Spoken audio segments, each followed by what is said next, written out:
Pido, por favor, me permitas compartir en la pantalla. Sí, sí, pastor, está habilitado ya. Muy bien.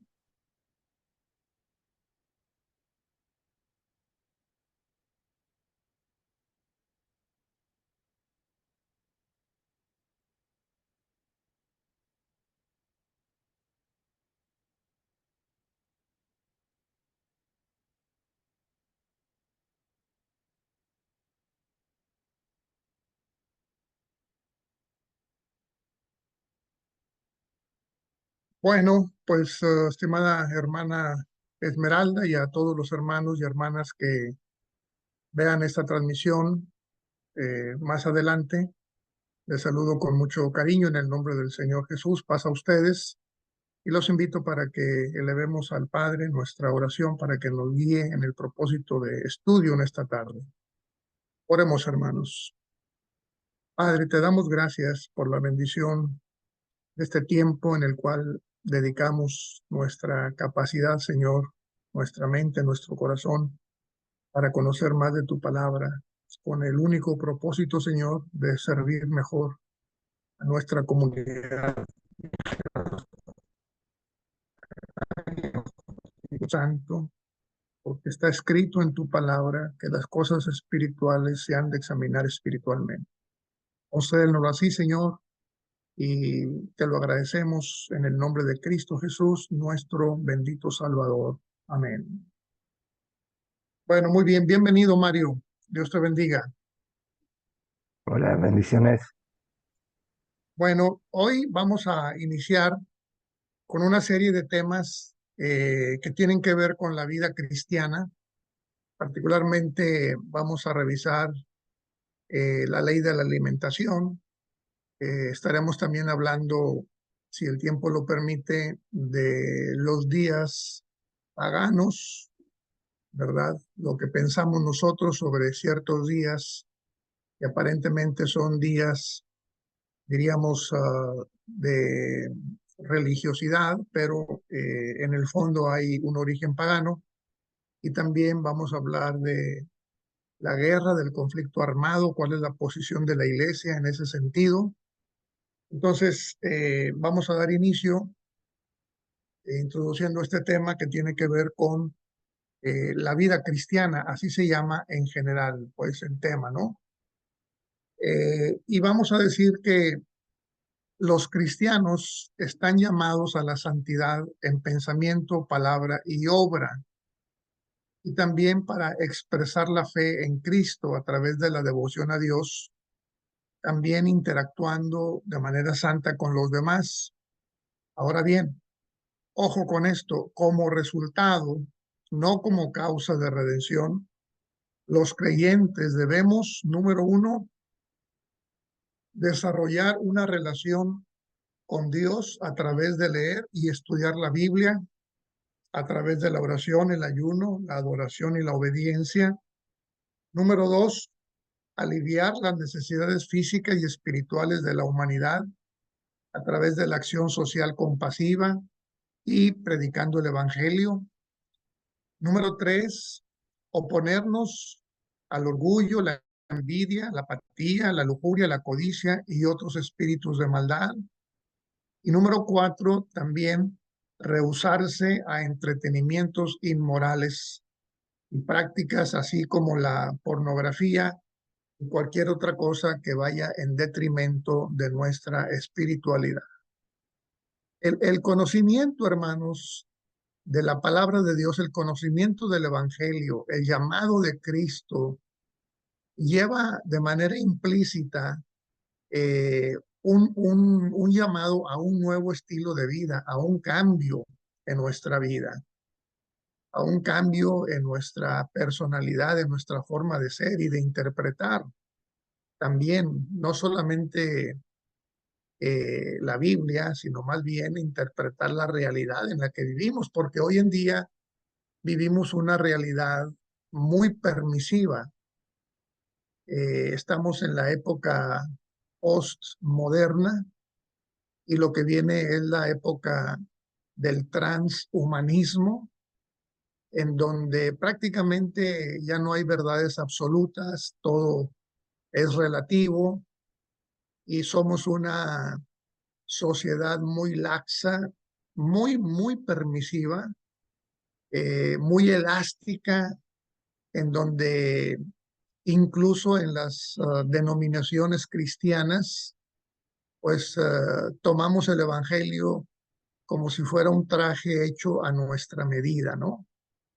Eh, Alguien dijo por ahí que Dios hizo al hombre a su imagen y semejanza y el hombre le pagó con la misma moneda, ¿no? Queriendo hacer un evangelio a su propia conveniencia. Entonces, no es así. Más bien, el evangelio implica una nueva ética, un nuevo pensamiento, una nueva conducta, de acuerdo precisamente con la palabra de Dios, con lo que vamos aprendiendo. No podemos conocer la escritura sin hacer ningún cambio en nuestra vida. Está implícito. Ahora, los cambios en nuestra forma de ser no son la causa de nuestra salvación, sino más bien el resultado de haber sido redimidos. Solo cambian aquellos que realmente son salvos. Solo modifican su carácter, sus aficiones, sus entretenimientos, dejando todo lo que tiene que ver con el pecado, solo aquellos que realmente han aceptado a Cristo en su corazón. Hay personas que conocen la Biblia al revés y al derecho, pero ningún cambio, ninguna modificación hay en su carácter y en su conducta, ¿no? Entonces, esto, digo yo, tiene implicaciones en el ámbito de la ética, ¿no? Bueno, entonces aquí hemos dicho 4 cosas que se dan como resultado de la salvación que el Señor ha operado en nuestras vidas. Ahora, uno de esos cambios tiene que ver con la alimentación, ¿verdad? Y aquí lo que vamos a decir es que como resultado y no como causa, es decir, en otras palabras, porque somos salvos y no para ser salvos, tenemos una ley de alimentación, ¿verdad? Entonces, los creyentes debemos comer solo aquellas carnes que la Biblia describe como limpias, ¿verdad? Dios desea que el pueblo con quien ha hecho un pacto sea santo, apartado de la maldad del mundo. Es un tema consistente en las Escrituras. Y un buen ejemplo de esto viene de la pluma del apóstol Pablo en Romanos 12:1. El crecimiento hacia la santidad que incita este verso toma lugar en la gracia de Dios y el poder del Espíritu Santo, trabajando a través de la palabra en el corazón de los seguidores de Cristo. Este proceso de santificación es facilitado por el creyente al crecer en entendimiento de la distinción de Dios entre lo que es santo y lo que no es santo, en lo que es limpio y lo que no es limpio. Es decir, aún en aspectos que tienen que ver con la alimentación. Vamos avanzando. Dice, bueno, los cristianos observamos esta ley que tiene que ver con alimentos limpios y evitar cualquier cosa que desde el punto de vista bíblico se considere impura, ¿no?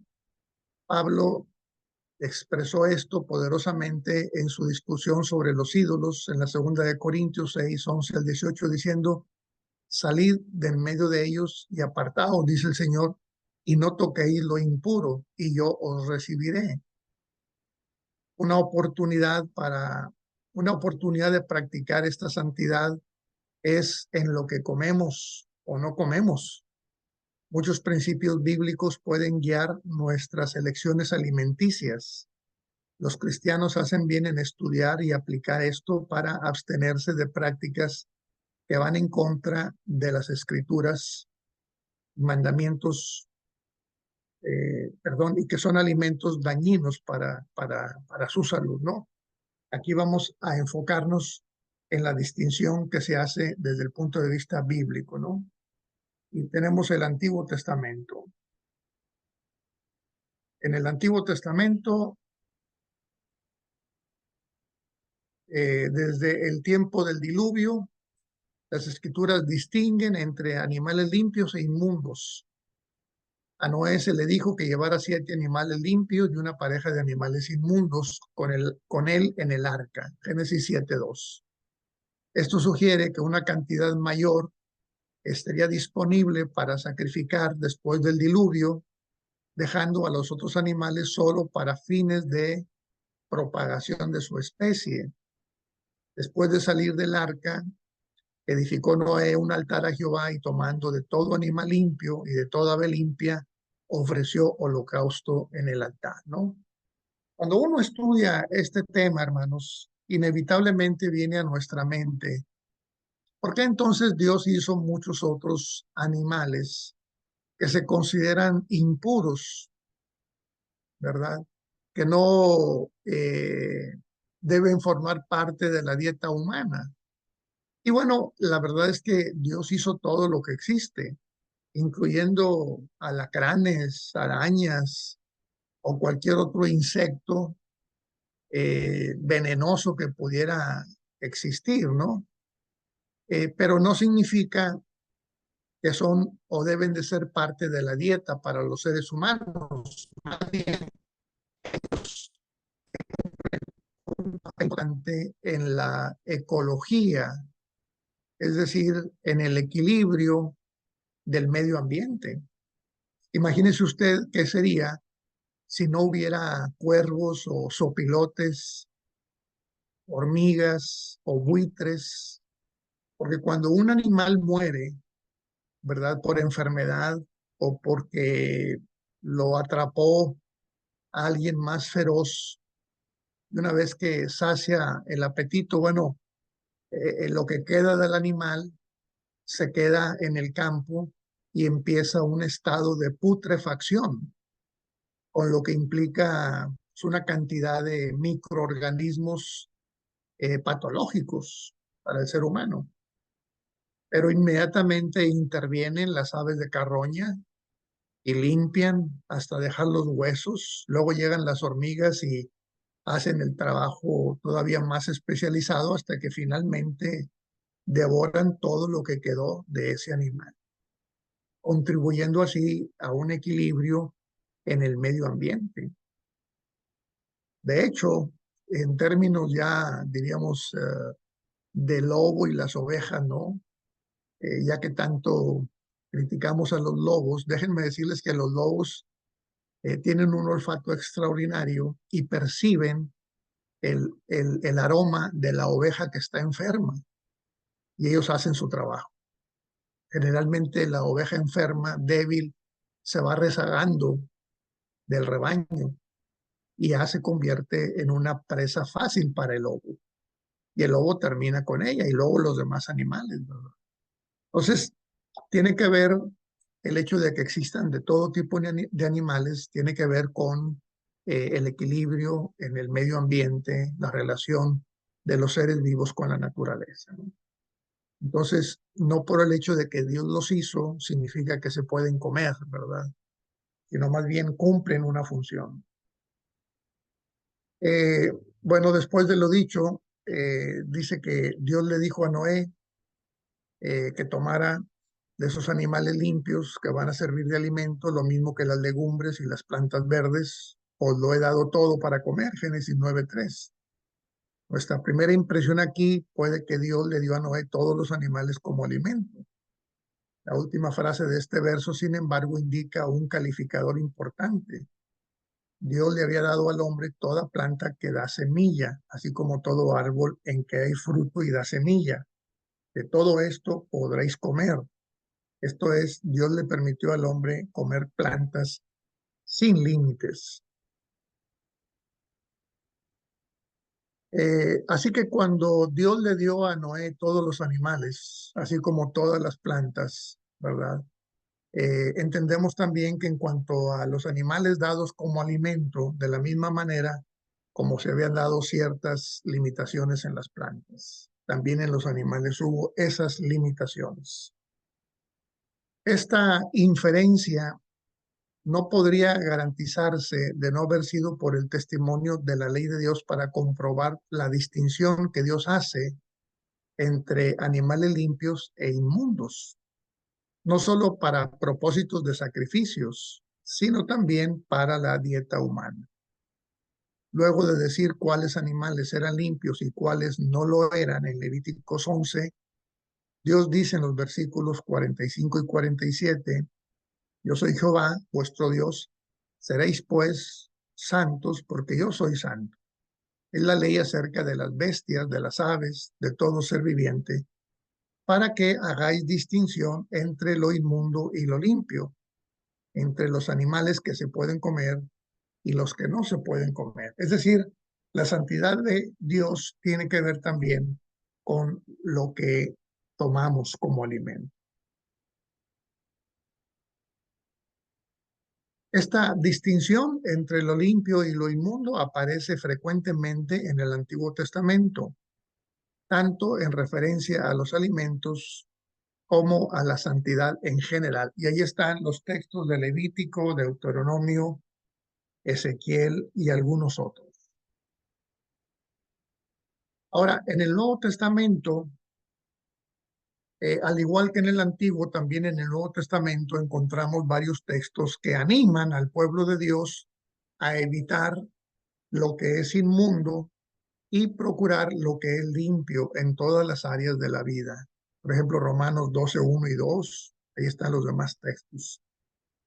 Aunque no se repite explícitamente los mandamientos acerca de los animales limpios e inmundos, hay varios pasajes del Nuevo Testamento que implican la continuidad de esta instrucción. Interesante que algunos de ellos son utilizados con frecuencia para enseñar que la distinción entre carnes limpias e inmundas ha sido abolida. Vamos a considerar cuáles son algunos de estos textos que se malinterpretan por algunos cristianos de otras denominaciones. El texto más famoso para argumentar, perdón hermanos, el texto más famoso para argumentar en contra de la ley de la alimentación o para pensar que la ley de la alimentación fue solo en el Antiguo Testamento, tenemos en el libro de los Hechos capítulo 10, donde Pedro tiene una visión de varios animales, tanto limpios como inmundos, y oye una voz que le dice, levántate, mata y come.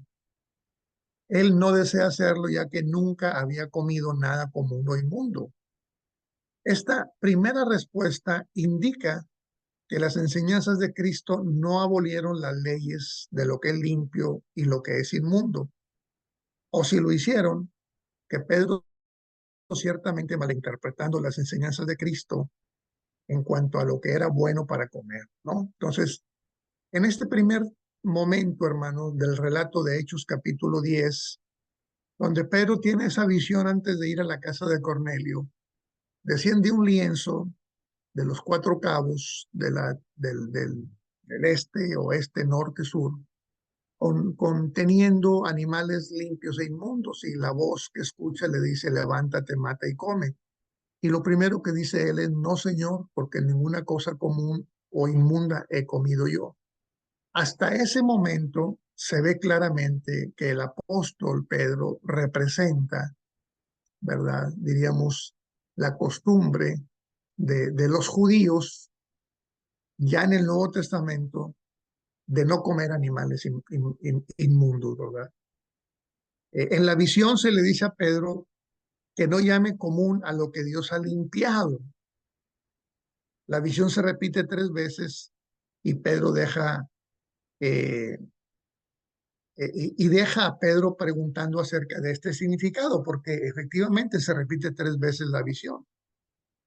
Y como la respuesta cuando Pedro se niega a comer es, no llames tú común o inmundo a lo que Dios ha limpiado, entonces ahí se interpreta que ya se puede comer de todo. Pero más adelante, en la casa de Cornelio, Pedro entiende el significado de la visión, ¿verdad? Él dice, ustedes saben que para mí es inapropiado pues visitar a los gentiles, ¿verdad? O juntarme con paganos, ¿no? Según Hechos capítulo 10, 22. Pero dice que Dios le hizo entender a Pedro que esta visión significaba que Dios había hecho limpios a los animales, ¿verdad? Al contrario, la explicación bíblica de la visión es que Dios quería que Pedro dejara de ver a los gentiles como impuros.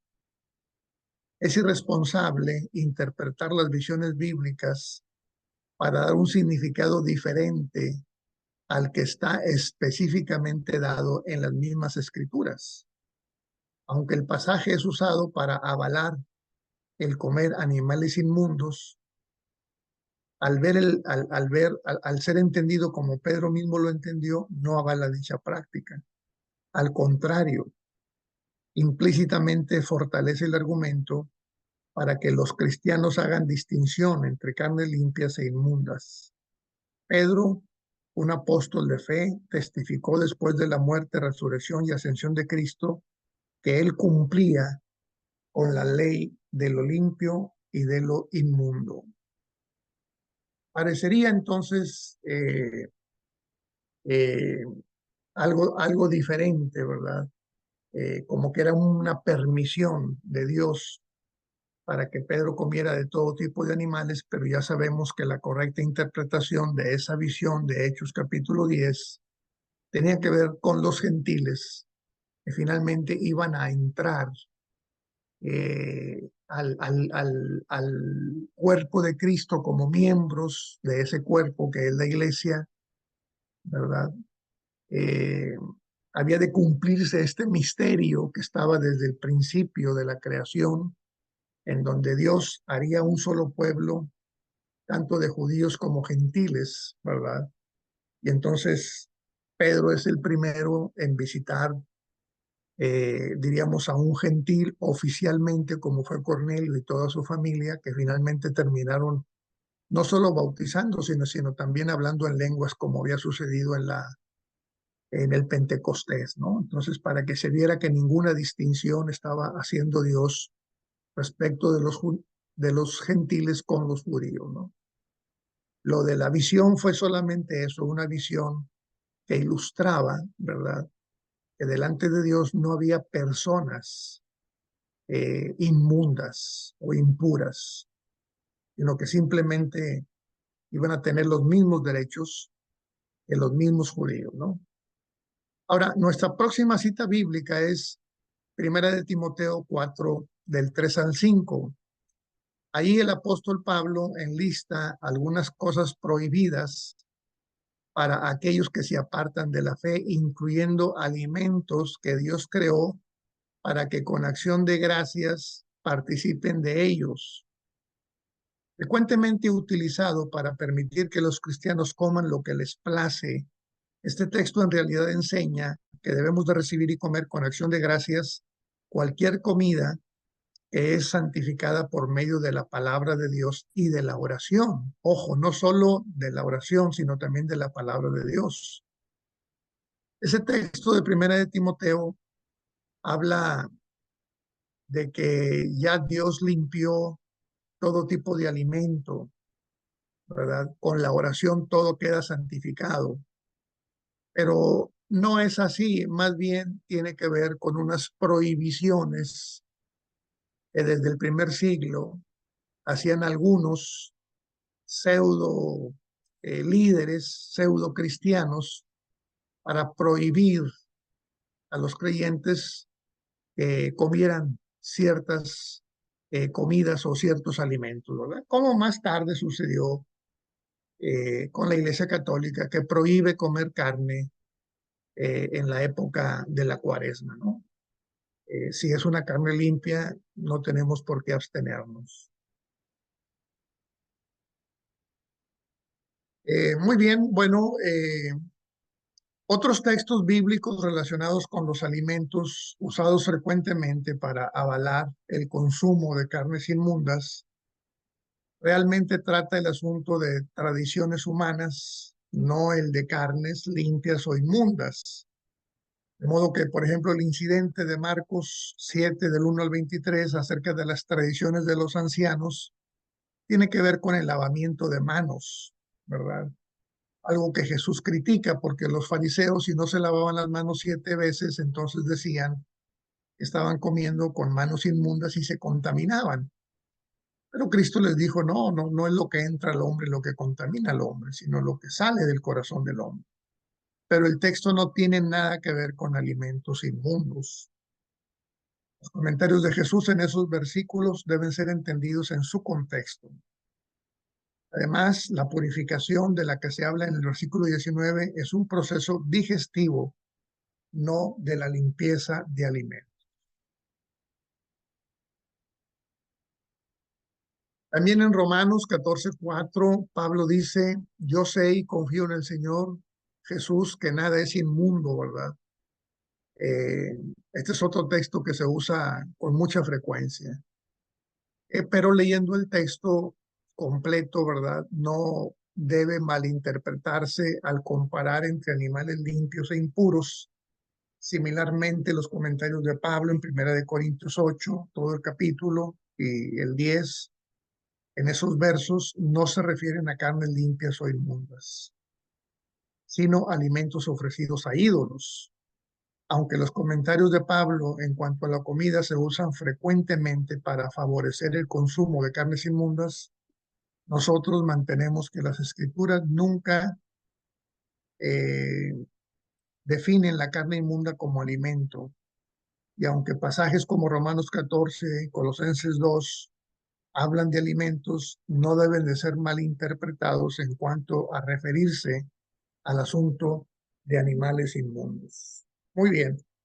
En resumen, estos pasajes que están en el Nuevo Testamento contienen una cantidad sustancial de enseñanzas acerca de los creyentes y la comida, mientras que en el Nuevo Testamento nunca explícitamente se repiten las leyes de lo limpio y lo inmundo, pero eso tampoco los invalida, ¿no? Porque hay que tomar en cuenta, hermanos, que cuando Dios pide algo, ¿verdad? Lo pide, diríamos, explicando en detalle y de una manera plena para que no haya confusión ni controversia. Lo vimos en el tema de los 10 mandamientos o en el tema del sábado. El sábado es un tema que se toca a lo largo de toda la Biblia, dando santo y seña, explicando en detalle por qué debe de respetarse ese día, qué significa el reposo ante los ojos de Dios, cuál es el beneficio de descansar ese día. Y habla también de la costumbre de Jesús de congregarse en sábado, como lo vimos también de los apóstoles de la iglesia primitiva, pero del domingo no se dice nada. Nada se dice del domingo. Si fuera el deseo de Dios de que observásemos el domingo, entonces haría lo mismo, ¿no? Daría una gran explicación en detalle para que no hubiera ninguna confusión respecto de su mandamiento. Los mandamientos de Dios son claros, realmente. Nada más el que no quiere no los entiende. Y lo mismo pasa con la ley de la alimentación. Durante todo el Antiguo Testamento está bastante clara. Algunos textos mal interpretados del Nuevo Testamento son como el pretexto, pero la verdad es que si Dios hubiera cambiado la ley de la alimentación que está en el Antiguo Testamento, lo hubiera dicho claramente, para que no hubiera duda, ¿no? Por ejemplo, en el Antiguo Testamento se sacrificaban miles y miles de animales para esparcir su sangre, para la remisión de los pecados de cada tribu, de cada familia, de cada persona. Día y noche había sacrificios. Eso cambió. Dios lo cambió. ¿Cómo lo cambió? En la persona de Cristo. Juan, antes de bautizarlo, dice, este es el Cordero de Dios que quita el pecado del mundo. Ya no más sacrificio de animales. El sacrificio de Cristo fue suficiente para nuestra salvación. O sea, es muy claro cuando se cambia una ley del Antiguo al Nuevo Testamento. Se dan los detalles, se hace que entendamos las ventajas del nuevo pacto. Pero esto no sucede con todas las cosas. Algunas siguen vigentes desde el Antiguo Testamento y hasta la venida de Cristo. Ahora, ojo con esto, hermano. No estamos hablando de puntos de salvación. Estamos hablando más bien de puntos de obediencia que tienen cierto valor para nosotros como hijos de Dios, para nuestro cuerpo como templo del Espíritu Santo. Si lo cuidamos, honramos a Dios. Si nos abstenemos de carnes inmundas, honramos a Dios, no para salvarnos. Ya sabemos que la ley de la alimentación no salva, ninguna ley salva. No es por salvación, es simplemente por obediencia, como resultado de haber sido redimidos. Por eso nos abstenemos de ciertas prácticas, ¿no? Y no solo en términos de la alimentación, sino también en términos de cultura, ¿no? Cuando nos convertimos, cambiamos éticamente y algunas cosas, aunque son permisivas en medio de la sociedad donde vivimos, como nosotros sabemos que bíblicamente son pecado, entonces abandonamos su práctica. Simplemente el decir mentiras o el decir malas palabras o simplemente juzgar o darle rienda suelta al apetito de los ojos. O sea, todo eso lo cambiamos. ¿Por qué? Porque el Evangelio ha penetrado en nuestra vida. Bueno, mis hermanos, dicho esto, vamos a abordar ahora un tema que quizá no sea, diríamos, tan familiar para nosotros, pero la verdad es que hay un punto de fe en donde se habla de cuál es nuestra postura sobre los conflictos armados, ¿no? Por ejemplo, ahora mismo estamos siendo testigos de la guerra entre Rusia y Ucrania. Bueno, ¿qué decimos nosotros acerca de la guerra? ¿Verdad? Bueno, la pregunta que debemos de considerar aquí es si las escrituras aprueban o desaprueban la participación de los seguidores de Cristo en la guerra militar. Esa es la pregunta, ¿no? Como cristianos, ¿podemos empuñar las armas? Bueno, a lo largo y ancho de la comunidad cristiana, la mayoría de las iglesias e individuos contestan esta pregunta con un dudoso y calificado sí, ¿verdad? Los discípulos de Jesús pueden tomar armas físicas para pelear por su país. Los estudiantes serios de la Biblia usualmente tienen sus dudas en cuanto a esta respuesta, reconociendo que las guerras por herencia son diabólicas y nunca son la voluntad perfecta de Dios. También la consideran como el menor de los males. Hay una controversia, hermanos. Por ejemplo, en Estados Unidos, en Inglaterra, en países llamados del primer mundo, en donde los conflictos armados son el pan de cada día y tienen soldados en muchos países del mundo. No es como en América Latina, que pues, prácticamente ningún país participa. Por eso es importante analizar este tema, ¿verdad? Y está la opinión dividida, ¿no? Unos dicen que sí, ¿verdad? Que Dios en el Antiguo Testamento incitó a la guerra al pueblo de Israel, Dios interviene y aniquila a sus enemigos, ¿verdad?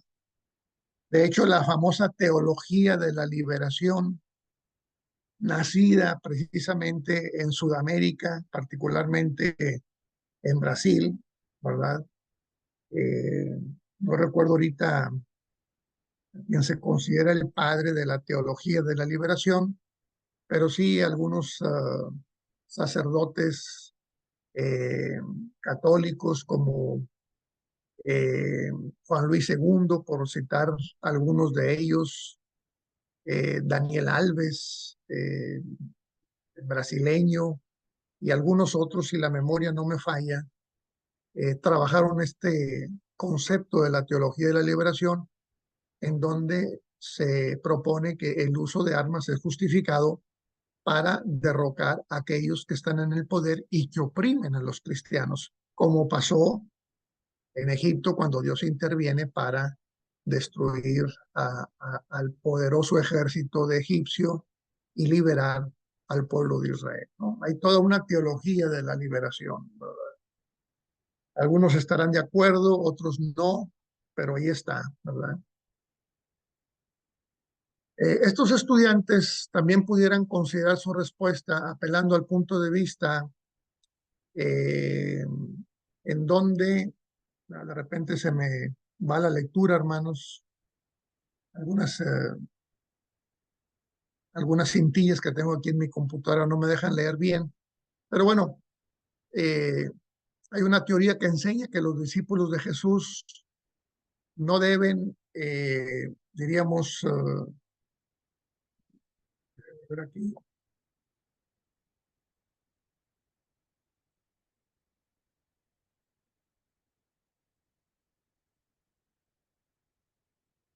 eh, bueno, voy a ir al párrafo que está al final. Dice, la Iglesia de Dios Séptimo Día es una de las pocas iglesias que mantiene una postura firme contra la guerra militar, contrario a lo que los dos párrafos anteriores describen. No obstante, los puntos de vista de nuestra iglesia no son completamente pacifistas, como las opiniones de aquellos que sugieren que los cristianos nunca deben usar la violencia física para resistir al mal, aun tratándose de defender a un familiar, ¿no? Entonces están estas posturas en extremo, ¿no? Así, en resumen, en general, la Iglesia del Séptimo Día se opone a los conflictos armados y salvo en casos muy específicos, ¿verdad? Podría justificarse una participación en la lucha cuerpo a cuerpo, diríamos.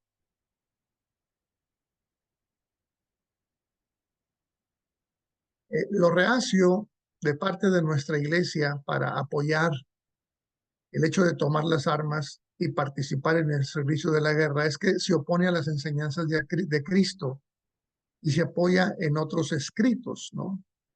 En un breve diálogo con el gobernador romano Poncio Pilato, Jesús pronunció estas palabras: mi reino no es de este mundo.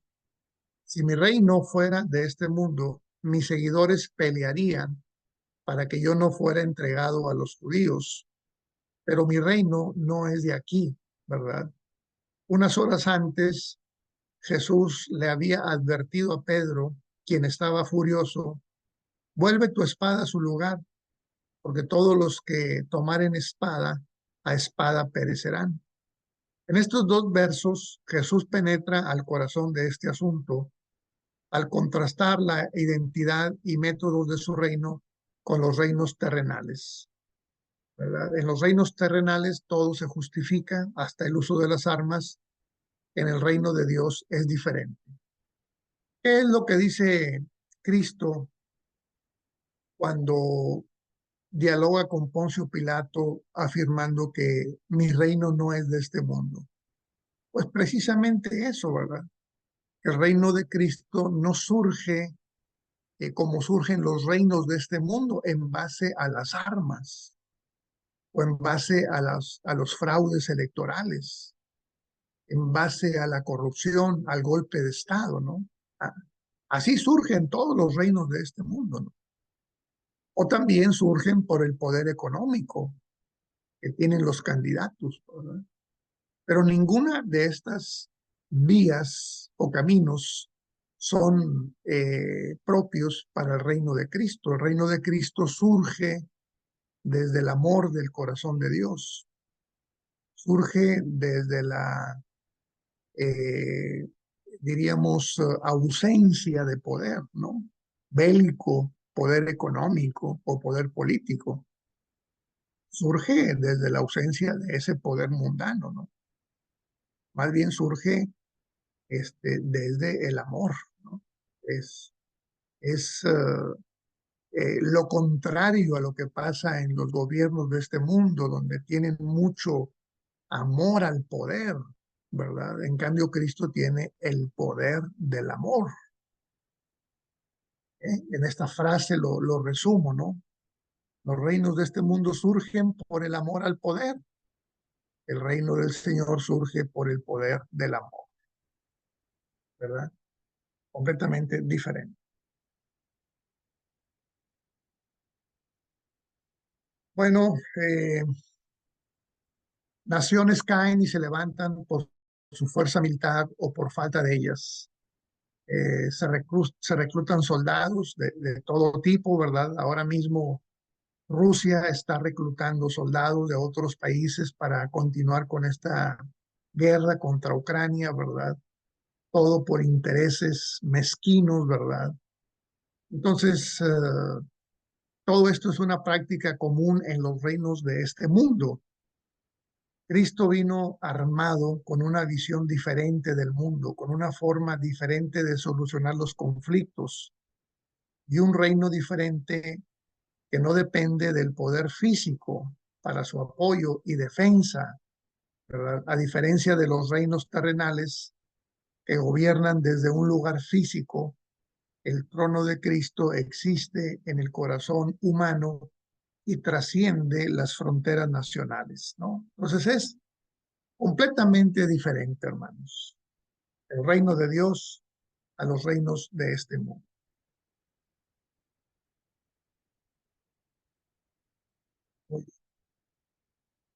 Bueno, vamos avanzando.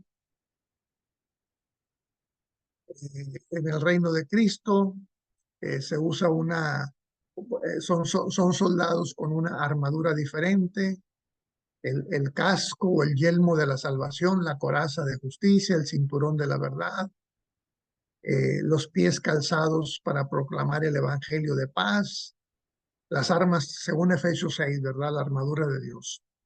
Las armas que Jesús aprueba son el escudo de la fe y la espada del Espíritu, que es la palabra de Dios. En el reino de Cristo, los ciudadanos armados en esta forma están capacitados para ganar muchas improbables victorias, amando a sus enemigos y cediendo derechos terrenales en una causa mayor. Por lo cual las palabras de Cristo a Pilato afirman que Cristo tiene un reino donde Él es el rey, es un territorio espiritual que consiste de corazones humanos y vidas que reconocen su señorío y se rinden, ¿verdad? Todos los ciudadanos del reino de Cristo son llamados a su servicio. Es, repito, algo completamente diferente.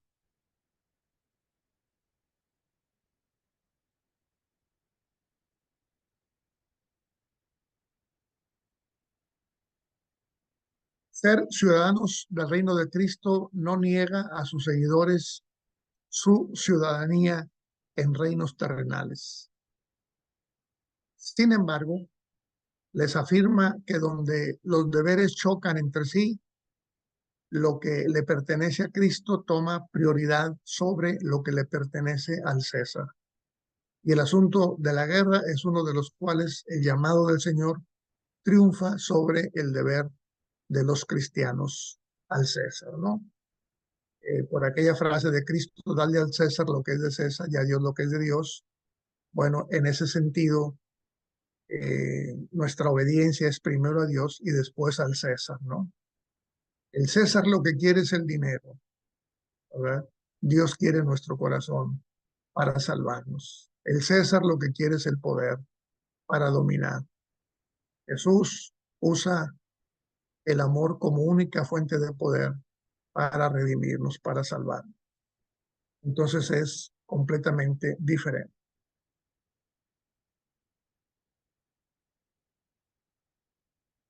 Bueno, Antes y después, en el asunto de la guerra militar, existe un contraste notable entre las prácticas de Israel, el pueblo de Dios y la iglesia. Bajo el antiguo pacto, Dios autorizó a Moisés, Josué, David y otros líderes de hacer guerra física contra las naciones que habían corrompido la tierra de Canaán con sus pecados o que estaban amenazando al pueblo de Israel con invasión y servidumbre. Sin embargo, bajo el nuevo pacto no existe ninguna nación en la tierra que tenga la autoridad de Dios para someter a otras naciones o para apoderarse de su territorio llevando a cabo una guerra. Tampoco Jesucristo autorizó a sus seguidores a servir en los ejércitos de ninguna nación terrena involucrada en la guerra, ¿no? Vemos pues el mandamiento de Cristo, ¿no? Que dice amarás a tu prójimo y aborrecerás a tu enemigo en el Antiguo Testamento, pero yo os digo en el Nuevo, amad a vuestros enemigos, bendecid a los que os maldicen, haced bien a los que os aborrecen y orar por los que os ultrajan y os persiguen, ¿no? Hay un cambio en lo que fue la ley mosaica de ojo por ojo, diente por diente, a lo que nos propone el Evangelio de Cristo, donde debemos llamar a nuestros enemigos incluso, ¿verdad? Jesús no marcó la línea entre una nación y otra, sino entre el cielo y la tierra. Por ejemplo, él enseñó a hacer tesoros en el cielo, no enfocándonos en las posesiones terrenales, que pueden ser robadas por los ladrones o tomadas por los ejércitos, ¿no? Que muchas veces es lo que hacen, apropiarse de los tesoros de los que están siendo conquistados. Él dijo a sus seguidores que huyeran de Jerusalén cuando la tuvieran cercada, no que participaran en su defensa. Él predijo que habría persecución de los creyentes y dijo que algunos serían puestos a muerte, ¿no? Pero no habló acerca de pagar con la misma moneda. Al contrario, ¿verdad?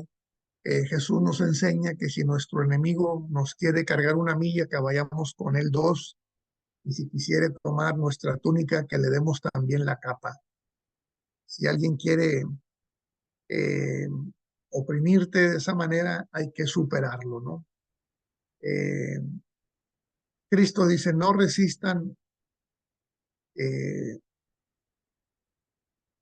bueno, déjenme ver, no resistan al que es malo, a cualquiera que te hiriere en la mejilla derecha, vuélvele también la otra.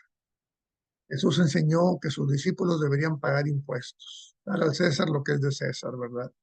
Aunque el César no siempre los usa honorablemente. Los gobiernos humanos juegan un papel de proveer seguridad para sus ciudadanos, aunque Pablo no está diciendo que los cristianos deberían unirse a un sistema militar que brinde seguridad nacional, ya que hacerlo entraría en conflicto con las enseñanzas y prácticas de nuestro Señor por medio del Espíritu Santo. Las armas que tenemos son las armas del Evangelio, hermanos. ¿Cómo debemos entender todo esto en el siglo XXI? Debemos asumir que podemos participar en los conflictos militares como cualquier otro ciudadano o debemos buscar y abrazar la perspectiva de Jesucristo para los ciudadanos del reino de Dios. Para estar seguros, la vida y enseñanza de Cristo levantan una medida diferente de la práctica común en varios asuntos. En lugar de seguir a una multitud para hacer el mal, los hijos de Dios escogen seguir las enseñanzas de Jesús y su ejemplo, ¿verdad?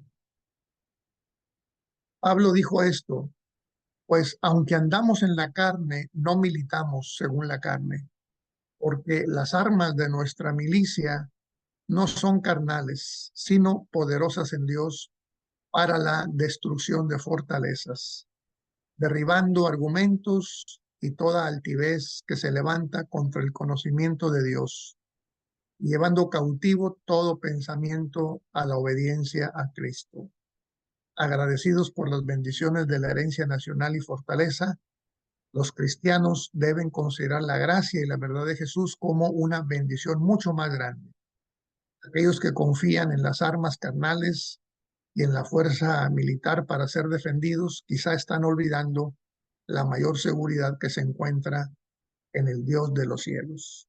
Que cada seguidor de Cristo sea guiado por la palabra de Dios y su espíritu para discernir sobre este tema. Un epílogo histórico. La posición histórica de la Iglesia del Séptimo Día ha sido recomendar que los miembros de la Iglesia eviten participar en el servicio militar, frecuentemente llamada guerra carnal. Este punto de vista prevaleció en los primeros años de la historia de nuestra Iglesia en Michigan, Estados Unidos, cuando un varón en ese estado fue disciplinado por haber aceptado el llamado de su país para servir en el ejército de la Unión durante la Guerra Civil en América. Más allá de este incidente, encontramos muy pocas referencias en primeras publicaciones de la Iglesia en contra de la convicción contra la guerra carnal. Y esta información permanece elemental hasta la Primera y Segunda Guerra Mundial del siglo XXI, del siglo XX y del siglo XXI. Bueno, algo también más de historia, ¿verdad? Habla que la iglesia de los menonitas y los cuáqueros, por hombres que deseaban declinar al reclutamiento para el servicio militar activo, pero estaban dispuestos a servir en otras formas humanitarias, tales como dar asistencia médica a las víctimas de la guerra. Durante este tiempo, unos cuantos hombres de la iglesia del Séptimo Día cumplieron sentencias en la cárcel por su convicción de no participar en una guerra carnal, en lugar de responder a los avisos de reclutamiento y cumpliendo los requisitos. En dos casos, una mejor información y consejería probablemente les hubiera permitido a estos hombres escapar del sufrimiento de la prisión y todavía mantener su compromiso de no servir en la milicia. Muchos otros sí participaron en un servicio nacional en asuntos en donde no tenían que combatir cuerpo a cuerpo, sino más bien en unidades médicas. Muy bien, hermanos. Voy a hacer un paréntesis aquí, hermanos, para tomar un break. Faltan 7 minutos para las 5, para que también ustedes levanten un poco de sus lugares. Vamos a regresar a las 5:10, perdón, para ustedes a las 7:10, es decir, 17 minutos a partir de ahora. Gracias, hermanos. Entonces hacemos el break.